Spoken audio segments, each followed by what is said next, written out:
como título de este tema, Dios es un fiel retribuidor, quiero hablarles de una condición que podemos conocer, pero a veces no profundizamos mucho en ella.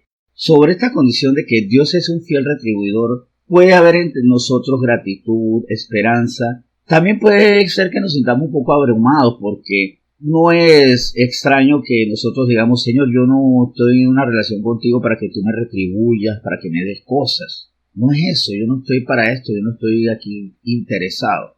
Eso es bonito, claro, pero no vamos a negarle al Señor que Él quiere que nosotros también veamos en Él un aliento, una esperanza, una recompensa. Si bien es correcto, no debemos buscar al Señor para ver qué hay para nosotros. Hay una tendencia muy fuerte a veces de ver al Señor como el Altísimo, el Jefe, el Supremo, el que está allá mirando, y nosotros estamos allí actuando, esforzándonos en nuestra propia vida y con temor para que no recibamos castigo por nuestros pecados.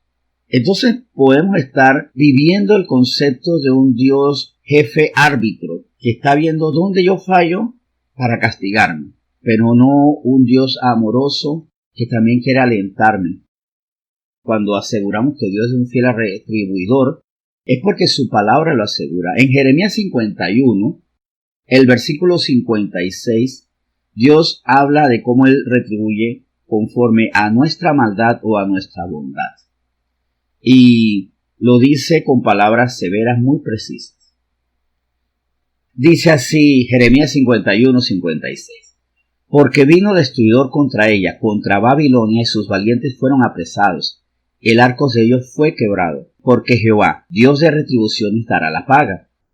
Aquí vemos claro, una nación que sufre las consecuencias de su maldad. Pero Dios, vuelvo y repito, no es solamente un juez castigador. Vamos a ver cómo aquí retribuye con severo castigo, con vara, a quien hace maldad, pero también cómo retribuye con bondad. En Job 34 también se nos asegura que Dios observa, valora, recompensa. Vamos a buscar en Job 34 el versículo 11. Y aquí habla que Dios tiene un trato equitativo, un trato relativo. Dios es absoluto, pero es relativo lo que Él nos da conforme a nosotros. Recuerden que Él es absoluto, pero los relativos somos nosotros. Dice Job 34, versículo 11. Porque Él pagará al hombre según su obra y le retribuirá conforme a su camino. Esta es nuestra vida, la que le ofrecemos al Señor en cada acto, en cada manifestación de amor, de solidaridad o de dureza, de rechazo a nuestra pareja, a nuestros hijos, a nuestros padres, a Él mismo y hacia nosotros mismos, porque nosotros tenemos un trato hacia nosotros mismos.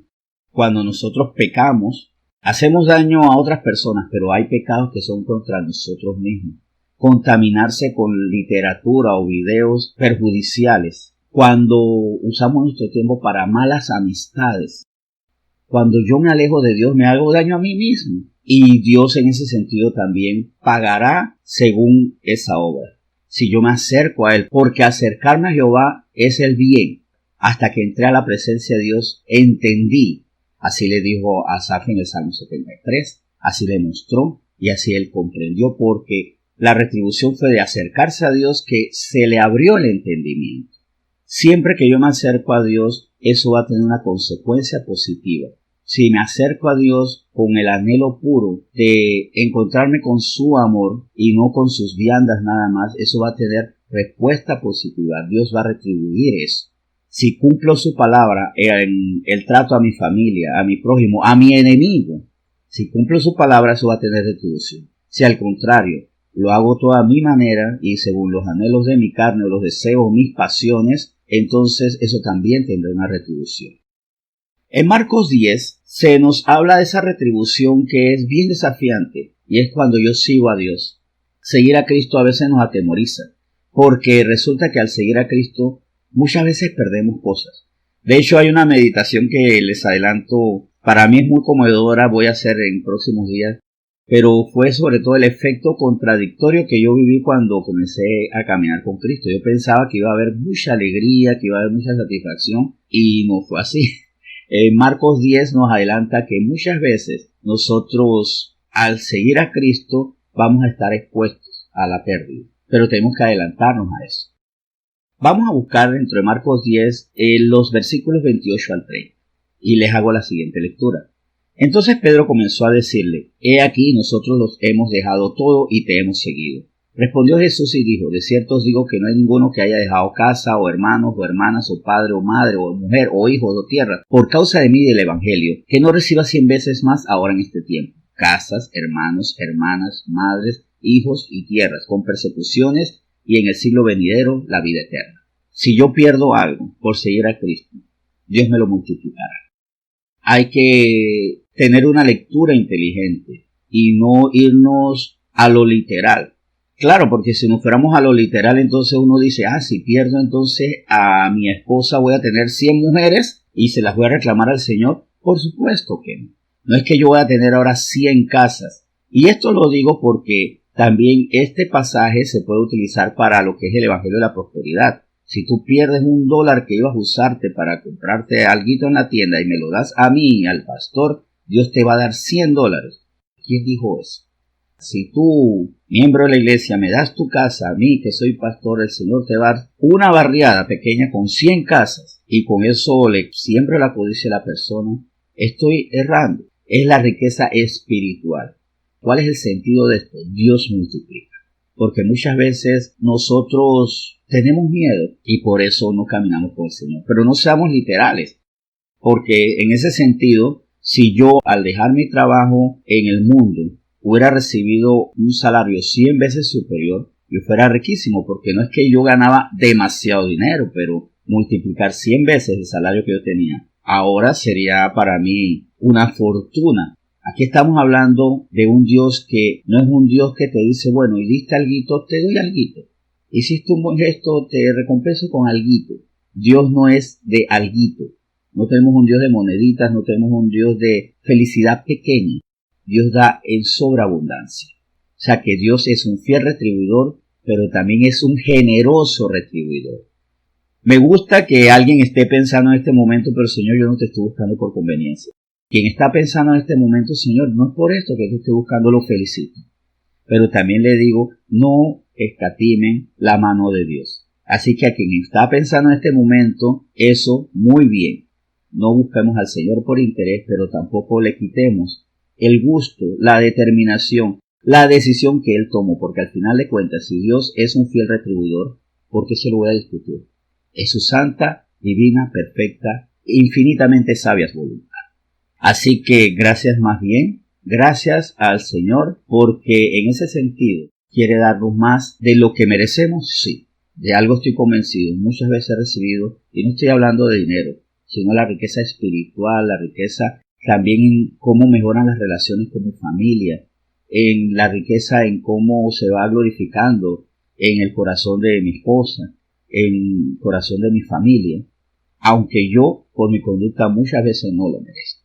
Vamos a vivir conforme a ese Señor retribuidor, a ese Dios que da con abundancia, que no es avaro, no es mezquino, no es duro, pues como decimos aquí en Panamá. No es un Señor que le duele abrir la carterita o le duele abrir el baúl de bendiciones. Es un Señor que quiere darnos, no porque lo merezcamos, sino por lo que Él es. Un Señor que es abundante en misericordia. Vamos a bendecirlo en esta oración y también vamos a acomodar nuestra vida o colocar nuestra vida en esa fidelidad, porque tampoco hagamos a esto. Dejemos al Señor con las bendiciones en la mano. El Señor decidió ser fiel retribuidor, abundante retribuidor. Así que si nosotros no permitimos que Él retribuya con bondad, sino más bien tenga que retribuir con castigo, estamos también yendo en contra de su divina, santa, bondadosa voluntad. Por amor no podemos decirle al Señor no. Bueno, entonces vamos a orar. Señor, muchas gracias por esta condición que muchas veces no entendemos, muchas veces no terminamos de creer, y por eso tenemos vidas sufridas en nuestra mente, porque sentimos que la pobreza, la soledad, la enfermedad es lo que tú pones en nosotros y no por otro lado la provisión, la salud, la dulce compañía tuya y de las personas que tú nos pones, porque dentro de esa retribución también darnos personas que nos aman. De hecho, Señor, te doy gracias porque esta iglesia para nosotros, aquí como cabeza, porque los más nuevos de esta iglesia somos María y yo, somos la pareja que está aquí, somos los benjamines, los bebés de la familia, en el sentido que fuimos los últimos que llegamos. Ya estábamos en otro lugar. Estuvimos en Penomé, donde fuimos los nuevos también. En Antón, donde estábamos como nuevos. En Santiago, donde estábamos como nuevos. De hecho, donde comencé yo la tarea. En cada lugar donde había gente con más experiencia espiritual, más vida. ¿Qué entendemos con esto, Señor? Nos ha puesto una iglesia no solo para formar, sino una iglesia para que nos ame. Señor, gracias porque dentro de tu retribución nos has dado iglesia. A nosotros, todos los que estamos aquí. Incluso en esta cuarentena, has dado iglesia a los que están en el interior para que conozcan a las personas de la capital. Y a los de la capital para que tengan ahora una amistad, un amor en personas del interior, de Coclé, de Veraguas. Señor, gracias porque esta es parte de tu retribución, la retribución espiritual. Tal vez perdimos amigos cuando comenzamos a andar en los caminos del Señor. Tal vez muchas amistades se enfriaron. Pero hoy, Señor, tú nos muestras que nos diste una familia espiritual. Por tanto, en la medida que crecerá esta familia espiritual, vemos como tu retribución, por andar en el camino, por hacer lo que tú quieres que hagamos, por vivir en justicia, cumpliendo tu justicia, tu palabra justa, entonces encontrarás retribución. Gracias, Señor, por tu fidelidad, por tu misericordia, por darnos hasta lo que no merecemos. Gracias, Señor, por ser un fiel retribuidor, un Padre maravilloso, abundante, bondadoso. En nombre de Jesús, hoy te bendecimos, Señor. Amén.